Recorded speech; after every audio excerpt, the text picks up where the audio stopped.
भारत में आपको कई कहानियां सुनने को मिल जाती हैं, लेकिन ये कहानी बहुत खौफनाक है जो आपका दिल दहला देगी। माना जाता है कि अजमेर के एक छोटे से गांव में महानवमी के दिन एक बुढ़िया को महानवमी के दिन मारा था, जो कि काला जादू करती थी। पर यह भी माना जाता है कि जिस बुढ़िया को मारा गया था वो आज भी भटकती है और अपने पूर्ण जीवन के लिए आज भी महफियों को मौत के घाट उतार देती है। हाँ, मुझे आज भी याद है, घर में महानवमी की पूजा की तैयारी हो रही थी। बेटा, ये सब छोड़ दो, भगवान का आशीर्वाद लो कि तुम्हें होशियार और मजबूत बनाए। आज नवरात्रि का पहला दिन है।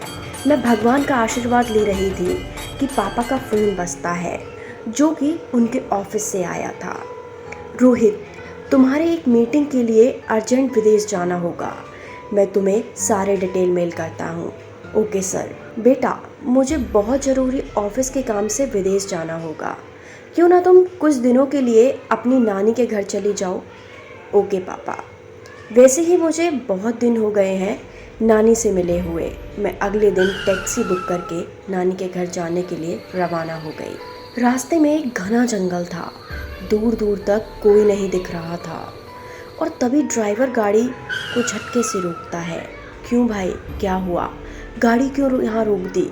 मैडम, यहाँ 2 कच्चे रास्ते हैं, मुझे नहीं पता यहाँ कौन से रास्ते पर जाना है। तभी गाड़ी के शीशे पर अचानक किसी ने हाथ रखा और मैं बहुत तेज़ी से चिल्लाई, क्या हुआ मैडम?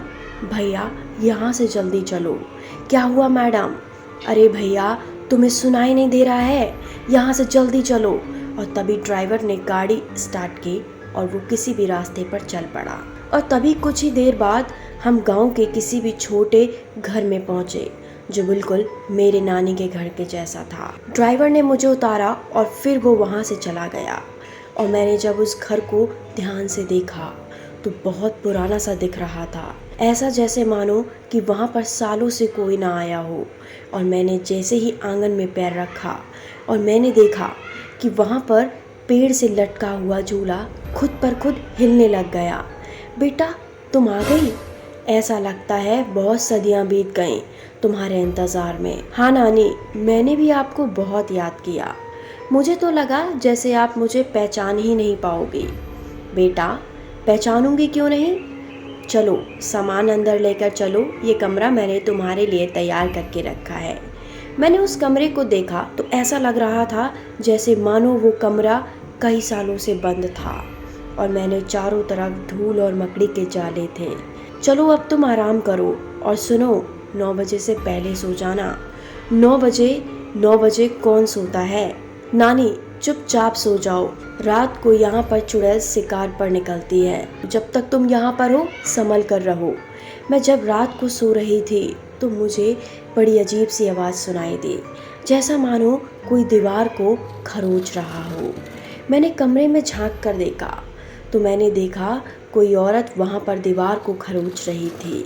और ये देखकर मैं बहुत डर गई और ये देखकर मैंने दरवाज़ा बंद कर दिया और बस मैं चुपचाप आंखें बंद करके लेट गई। वो भयानक रात किसी तरह गुजर गई और अगली सुबह जब से मैं सोकर उठी तब से ऐसा लग रहा था सब कुछ नॉर्मल था। मैं घर के बाहर गई और वहाँ मुझे एक साधु मिला। तुम कौन हो? यहाँ क्या कर रही हो? क्या तुम्हें मालूम नहीं है कि यहाँ कोई आ नहीं सकता? किसी का यहाँ आना मना है। चली जाओ यहाँ से, वरना वो तुम्हें भी नहीं छोड़ेगी। क्यों बाबा, आप ऐसा क्यों बोल रहे हो? बेटा, ये बहुत पुरानी बात है। इस गांव में एक औरत है जो अपने आप को जवान दिखने के लिए और कंकाल का जाप करती है और उस कंकाल की बलि दे देती थी। जैसे ही ये बात गांव वालों को पता चल गई, गांव वालों ने उसे जिंदा जला दिया और तब से वो महानवमी के दिन अपना बदला लेने के लिए घूमती है। और आज महानवमी की पूजा है, ध्यान रखो अपना, ये बोलकर वो साधु वहाँ से चला गया। और मैं टहलते टहलते घर के पीछे पहुँची। मैं देखती हूँ कि वहाँ मेरी नानी एक गड्ढा खोद रही थी और वहाँ अजीब अजीब जादू के सामान पड़े हुए थे और तब वो सब बहुत डराने वाला था। मैं बिल्कुल डर गई थी। नानी ये सब क्या कर रही हो? बेटा, आज महानवमी की पूजा है तो उसी की तैयारी कर रही हूँ। तुम जाओ और नहाकर तैयार हो जाओ, फिर साथ में पूजा करेंगे। ठीक है नानी, ठीक है। शाम को जब मैं तैयार हो गई तो मैंने खिड़की से देखा कि नानी ने अपने चेहरे पर राख लगा रखी है और उनके हाथ में एक अजीब सा खंजर है। मैं सब सुन रही थी कि नानी क्या बोल रही थी। आखिर वो रात आ ही गई जिसका मुझे बरसों से इंतज़ार था, और इसी चाकू से मैं उसकी बलि दूंगी। और तभी मेरी नानी ने मुझे मुड़कर देखा कि मैं खिड़की पर खड़ी होकर उनकी बातें सुन रही थी। तभी वो झटके से मेरे पास आए और उनका रंग बिल्कुल बदल गया। ऐसा लगा जैसे कि चुड़ैल, और उसकी आंखें एकदम लाल, लंबे लंबे बाल। ये सब देखकर मैं बहुत ज़्यादा डर गई और मैं जंगल की तरफ भागी, और वो चुड़ैल भी मेरे पीछे भागने लगी। मैं जंगल में भागते भागते रास्ता भटक गई और मुझे ऐसा लगा जैसे कि हर जगह से चुड़ैल की हंसने की आवाज़ गूंज रही थी। और मैं भागते भागते तभी मैंने देखा कि वहाँ एक दुर्गा माता का छोटा सा मंदिर था। और तभी चुड़ैल आ जाती है और बोलती है, अरे बेटा, अपनी नानी से क्यों भाग रही हो? चलो, पूजा अधूरी रह गई है। मैं सब जान चुकी हूँ, तुम मेरी नानी नहीं हो, तुम चुड़ैल हो।